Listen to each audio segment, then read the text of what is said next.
Now here's the segment of the conference that many of you are looking forward to, the legal advice. Attorney Rep Deloach practices estate attorney, elder law, and probate at the firm of Deloach and Hofster, PA. He is one of the 100 attorneys board certified elder law by the Florida Bar Association out of approximately 83,000 attorneys in Florida. So he's only one of the hundreds out of 83,000. We're so lucky to have him here. I think you've been with us for 3 years in a row. He's always supporting the caregivers. His office is just down the road here in Seminole. He is one of the smartest attorneys I've met in the past 13 years. He wears very well his bow tie, and he is just an amazing person, and he has an amazing team right there at that table. Thank you, Rep, for coming again. Welcome.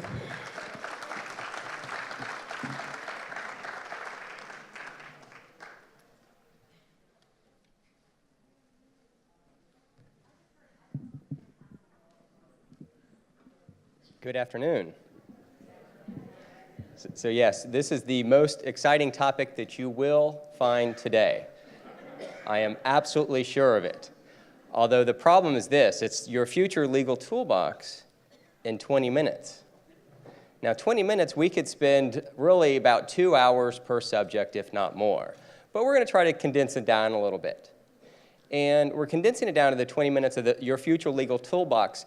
This is the reality as a caregiver, as a family member, as a loved one. It's very difficult. You know, we hear about the difficulties from the other caregivers here, from Dr. Kate. And you know the difficulties that you go through because there's so many. It's healthcare issues. It's advocacy. It's stress. It's your own health. It's financial issues. But there's also the legal issues. And the legal issues are difficult to navigate. Because we always say this, you don't know what you don't know. And, you know, when you don't know what you don't know, you can't ask the right questions. And when you can't ask the right questions, you can't get the right answers. And we know that family members come in every day, and they're concerned about their loved ones, and they're trying to figure out what to do. And so when we think about what should you do now, or what should you know about the legal aspects of dealing with someone with Alzheimer's or dementia or dealing with a loved one, we're looking at your legal toolbox. And it's also your future legal toolbox because ideally we're doing the planning, of course, in advance.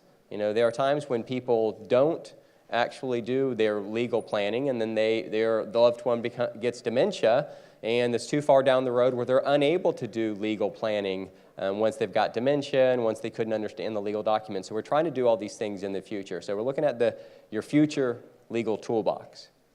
And the first thing, and this is got to be the most important thing that we would really discuss, is your durable power of attorney. So what can we do to prepare for the future as a caregiver, as caring for your loved one who has a dementia diagnosis or you think may have dementia? The biggest and most important thing we think about is a durable power of attorney. And a durable power of attorney is basically the ability to represent someone financially and legally. Sometimes people say, well, it's a financial power of attorney. And that's somewhat correct, but it's not just finances, it's legal issues. And there's a lot to be unwrapped in a good, durable power of attorney. Now, as soon as a durable power of attorney is signed, it's going to be effective. So sometimes people say, well, I don't trust my loved one. I don't want to sign a durable power of attorney now because I don't trust them. But as soon as you sign a power of attorney, it's effective, and then the person who you name as your power of attorney has the ability to act as soon as the power of attorney is signed. The biggest thing as you think about it is when you name a durable power of attorney, when you create a durable power of attorney, you got to trust who you name. Let's be realistic. It's the power of attorney is the power to steal. And so when you create a durable power of attorney, you trust your loved one. You've got to name the right person and do it because they could go and do some horrible things. But ideally, what a good durable power of attorney is going to do is going to be the ability to avoid a guardianship. And guardianships themselves are messy, and we're going to talk a little about guardianships a little bit later on, but we try to do powers of attorney in order to avoid guardianships. And it's going to be Again, it's the key to good planning. If all the other documents that I talk about here are we didn't do a living will or a healthcare surrogate or a living trust, those things are all almost expendable as comparison to a good, durable power of attorney. It is the most important thing that you can do to prepare for the future as part of your legal toolbox. So how can a durable power of attorney help? A durable power of attorney can help because it gives the ability to sell home, to pay bills, legal issues. You know, it's such a grab bags of different things. The power of attorney that we provide at our law firm is about 11 pages long. And it has all kinds of different things that we don't always know what it's going to be useful for, but we're always glad that it's in there. Because every once in a while, a bank gives us difficulties on a power of attorney. The mom or dad, as they went down to use a durable power of attorney to access someone's bank accounts, and the bank says, oh, they won't let us do it because these powers are not in the power of attorney. So you have a good durable power of attorney. It's the power to do a lot of things from a legal and a financial perspective. Also, when we think about VA benefits planning or Medicaid benefits planning, there's also, there's government benefits that can be used to help pay for someone's long-term care, and generally a good power of attorney is the power to protect assets. So we don't have a power of attorney, we don't have a whole heck of a lot. A good power of attorney can help avoid probate. So when the person passes away, a good power of attorney can have the ability to set up trusts. It has the ability to avoid probate. These are among the many wonderful things that a power of attorney can do and can help bring an estate plan together. There's just so much that a power of attorney can do. So if we say all the other documents we just threw out the door, if you just had a good durable power of attorney, that's going to be the most important and the most effective thing that you can do as part of your future legal toolbox. Now the thing is, so we say, where do you get a power of attorney, a good durable power of attorney? And the answer is somewhat self-serving, but I'm going to say you get a good durable power of attorney from a Florida elder law attorney. That's where you go to get a good durable power of attorney. And I say this, you don't go to a non-elder law attorney. You don't go to an estate planning attorney. You go to an elder law attorney. And the question is why? And the why is this. A few weeks ago, we had a family that came in, and Dad had dementia, and they took Dad to the law firm down the street. Now, the law firm down the street, their specialty was education law. And they were probably really good at education law, but they didn't know the first thing about elder law. Their power of attorney was legally defective. It was not right. Now, what they didn't do is they didn't go find a good elder law attorney. So they went to just the attorney down the street. The attorney down the street says, yes, I can help you out, and I'll provide you a form. But it's not going to be a form. It's going to be the experience the elder law attorney has to help preserve all the legal aspects of financial, Medicaid, and asset protection planning, probate planning, you name it. It's the power of attorney is the most important thing that you do. So you don't go to just to an attorney down the street who says they can do this. You don't go to the internet to create your durable power of attorney. You don't pull it up off LegalZoom or anything like that. It's not going to be good. We saw a bad internet power of attorney just the other day. We've had people say, well, my uncle up north, he sent me this form, so Mom had dementia, so we got a form from my uncle up north. This literally happened, and of course, the uncle up north did not provide a good legal power of attorney. And then I had one recently. This was fun. I did the husband and wife's wills, power of attorney a long time ago, and then they came back in years later with their own loved one. Their parents were having some health care issues, and then I pulled up the form that they used as a power of attorney, and then lo and behold, it looked like my old power of attorney that I gave them 10 years ago. They happened to retype it and switch the names around. So they had a power of attorney that I gave them about 2007. So they kind of thought they did a good job because they used my old form. Well, the problem is the form had changed since 2011. The law is majorly updated. So my old form, which was wonderful back in 2007, wasn't so wonderful 12 years later. So when we think about is the most important thing you do to prepare for this is go to a good elder law attorney. Don't get it off the internet. Don't just have your friend hand you one. Don't use my old form from 10 years ago. Even my old form wasn't good enough to all the things that have to be done. So, I just couldn't ring this bell loud enough. If we think about anything else that's done, get a good durable power of attorney from a good elder law attorney. And maybe that's a little bit self-serving, but we see the problems that bad powers of attorney provide on a daily basis. We see the problems that are come up. Now, the other thing about the powers of attorney is you just got to get it done. We had one recently where Dad had been living with the son for years and years, for about 10 years, and Dad finally, at 98 years old, he fails, so he can't stay at home anymore physically. He just has to be in a nursing home. But the son never got a durable power of attorney, and it's kind of a nightmare without this, because we're trying to get Dad onto Medicaid, and without a power of attorney, we can't get him onto Medicaid, so we might have to go to guardianship court. So after the power of attorney, the most important thing that could be done, I'll say obviously unequivocally, the next thing we look at is your advance directives. And your advance directives are, of course, your living will, your designation of healthcare surrogate, and the do not resuscitate order. So after you have your power of attorney done, then you have your healthcare decisions that you'd want to make sure someone handles. And then we have your living will, and of course your living will is your written statement as to end-of-life wishes. And those are so very, very important. And we're a big proponent of people getting things where they can. And if you want to get a good living will form, Empath Hospice has some great forms if you want to get a good living will. And a good living will to me is going to be very specific, and it's going to state as many of your wishes as it possibly can. Now, I know it's a good form because I helped write it. So I'm a little bit biased there, but it's a good form as well. The other thing is the designation of healthcare surrogate as part of your advance directives. Your designation of healthcare surrogate is a great thing. Because the power of attorney is, again, it's the power to do legal and financial issues, but your healthcare surrogate is the ability to do healthcare issues, of course. And there was the old form for the healthcare surrogate said, when I become incapacitated, then my surrogate can now make my healthcare decisions. And you go, well, that makes sense. I'm in charge of making my own healthcare decisions until I've been declared mentally incompetent. And when I'm mentally incompetent, then my surrogate can now make my healthcare decisions. But what the legislature figured out is it's difficult to determine when someone has actually lost their capacity, right? I mean, y'all deal with this, Alzheimer's with dementia, and when did Dad, or when did your husband, when did your wife, when did they actually lose capacity? Well, actually, they're kind of good in the morning, but in the evening they do some sundowning, right? So they could make some decisions in the morning, but maybe not later on. And so it can be difficult to determine when someone has actually lost their incapacity. So as of October 2015, they changed it to say hey, we don't have to have this formal declaration of incapacity for the healthcare surrogate to take effect. So that's a really nice change if you haven't updated your healthcare surrogate since before then.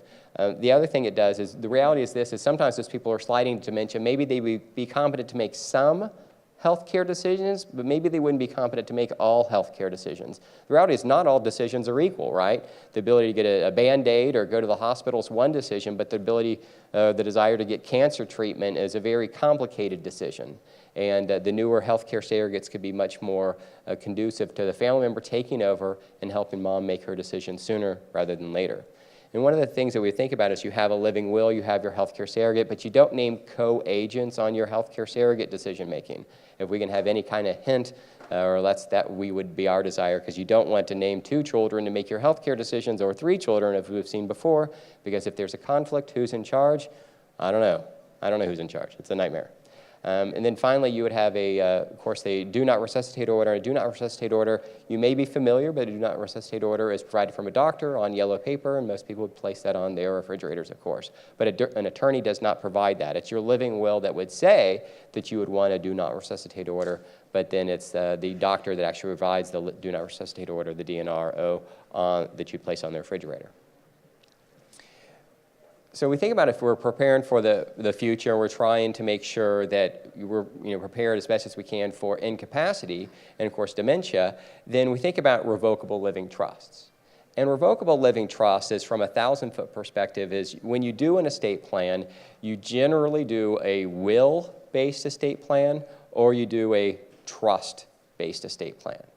And a trust-based estate plan it has a lot of different things to it, but basically you're trying to do things so when or if you die, or when you die, the assets in the trust avoid probate. But also, living trust planning is a great way to do incapacity protection planning. So if your assets are in your trust and you become incapacitated, then you're removed as trustee of the trust, and then the next person in line takes over as trustee of the trust, then now they're in charge of the money. And because when the person that creates the trust, mom creates the trust, years later she gets dementia, she can be removed or she can resign as trustee of the trust, she's no longer in charge of likely to be the great majority of her money. And when she's not in charge of their money, then there's a likelihood that she's not going to be subject to undue influence, or the bad daughter, or the bad niece or nephew, or the outsider who's trying to come in and steal their money. When their assets are owned by the trust, that's kind of the ability to have some form of informal asset protection. Mom now is no longer in charge of the money. The daughter, the trusted daughter, is now the trustee of the trust. And once the daughter is trustee of the trust, really mom doesn't have access to the trust money anymore. And that's just a great way to protect assets. So sometimes you do living trust planning to avoid probate, but living trust planning is also a good way to just do incapacity protection. One of the keys, though, is you have to place your assets in the trust. So many people go to an attorney, and they say, well, the attorney says, how can I help you out? And the family goes, well, I'd like to avoid probate upon my death. And the attorney goes, great. Well, I know a great way to avoid probate. You can do a revocable living trust. And the family goes, great, we'll do a revocable living trust, we'll avoid probate.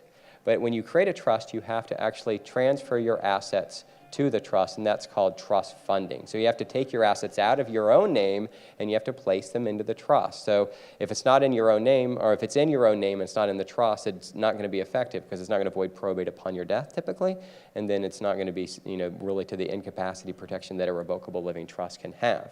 And who would be the trustee? Sometimes we have the people come in and mom's already got some decline mentally. She's got some dementia showing. So if we do create a trust, sometimes we name the daughter immediately as trustee of the trust. Or sometimes we name the daughter as co-trustee of the trust immediately. So mom could be in charge of the money, but the daughter could automatically step in and handle the funds, especially when mom goes downhill. So we're already preparing, we're already thinking about for the future. So we don't want to be dealing with mom having a dementia crisis and has a big crash. If we can see this coming in the future, we may have mom already resign as trustee of the trust. Or maybe she would just appoint her trusted daughter as co-trustee now versus later on when there's a terrible downturn in health. If mom has a stroke or has a fall and you're trying to access money, you could try to do this in advance and try to have someone else appointed as sole trustee or co-trustee now. Those are things that you can do now. One of the key things on this is, of course, there's little interaction with the power of attorney. And this is part of the confusing aspects to dealing with the legal aspects of the aging process, is the power of attorney. So someone whose power of attorney does not have access to the trust assets. Only the trustee of the trust has access to the trust assets. So we see this fairly frequently where mom has a terrible downturn in health. She might have a stroke or she might have a fall, and she goes to the hospital. And mom's assets are in her revocable living trust. And the family's trying to figure out, what do I do? How do we help mom? How do we pay the bills? And they'll take the durable power of attorney down to the bank, and they'll try to get access to mom's bank accounts. But if mom's assets are in her trust, the power of attorney does not have the power to invade the trust assets. So as a key, again, we're trying to get mom to resign as trustee of the trust or maybe appoint a co-trustee sooner rather than later. Did you just say that was 1 minute? I've just been going 1 minute, right? Okay. That's all right. I'm almost done. Then also the key thing about revocable living, so and again, we're thinking about powers of attorney and trust. The power of attorney cannot access trust assets. Only the trustee of the trust can access trust assets. So you're always going to think about what can we do to prepare for the future, and that may be changing the trust to have a daughter appointed co-trustee or having mom resign already just due to what we see in the future. But the key to living trust is not asset protection planning. Assets in the trust are not protected from the nursing home or protected from VA benefits or anything like that. And finally, we have guardianships. So guardianships themselves is a court process for removing rights for incapacitated people. And it's usually not necessary when good planning happens. Not always, but it's usually not happening. So very frequently, if mom is prepared correctly, we've done a power of attorney, healthcare surrogate, we maybe have done a trust planning, then guardianship can usually be avoided. But guardianships do happen every once in a while. So these are things that you need to know what is in your legal toolbox, and guardianships could be one of those things. So guardianship is needed. What we always say is this: it's bringing order from chaos. And what does order from chaos look like? Really, it kind of looks like this. fighting children. Fighting children. We've had this happen very recently. It's called the dueling powers of attorney, where the son takes mom in to us and we do a power of attorney. Then the daughter takes mom in to see another attorney and they revoke my power of attorney and do another power of attorney. Then they come back and they get it all over again. It's just a lot of fun. So if anyone's arguing over who's in charge of mom, if anyone's stealing from mom's money, all these different things, then a guardianship could be needed. But it's when mom or dad or the elder doesn't recognize their own incapacity.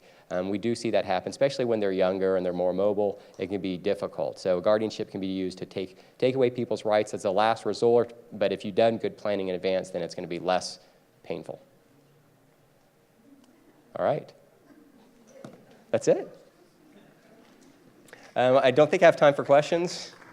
No, I do not have time for questions, unfortunately, but I will be over at our table over there at Ashley, and would be glad to take questions over there for anyone. It's always great to be here, and so thank you very much for coming out. And we do have, and if anyone would like to get a free copy of our book, Protect Your Nest Egg from the Nursing Home, Your Florida Survival Guide, we're more than happy to send you a copy of our book. So thank you.